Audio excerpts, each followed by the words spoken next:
Good afternoon mga kababayan. For today, dinner, gagawa ko ako ng sweet and sour na pork. Ito po yun. Minarinate ko na ito ng 4 hours. Nilagyan ko ng isang itlog at saka mga paminta. So ngayon, ito po, nilalagyan ko na siya ng flour mix with corn flour. Tapos ito, pinafry ko siya.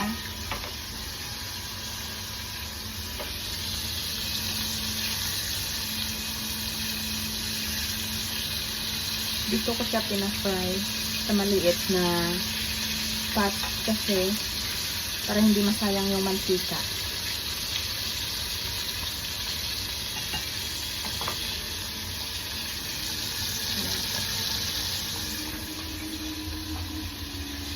So, nakaprepare na po ba yung lahat? Gagawa rin po ako ng omelet na vegetable mamaya. And for our soup for today, ito po. Ayan. Gulay po yan na may sabaw ng isda. Gulay lang po yan.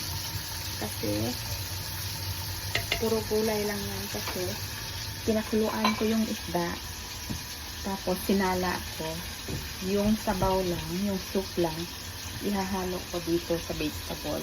At yun na po, yun na po yung soup namin for tonight.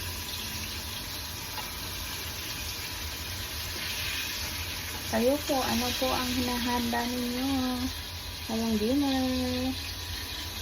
Pa-share naman ang recipe niyo.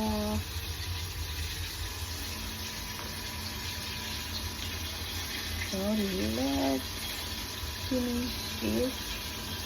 And gagawa ako ng vegetable omelet. Pero bago yan, maya-maya ihatid ko muna sa baba yung alaga ko kasi may swimming lesson siya. Kasi, I'm sorry. Mayroon siyang drawing lesson. Kaya, ihatid ko siya tapos aakyat ulit at magsaing. Yun po ang buhay OFW dito sa Hong Kong. Halos lahat siguro ng kakunyang ko dito sa Hong Kong nakaka-relate ng ganitong buhay. Thank you for watching. Bye!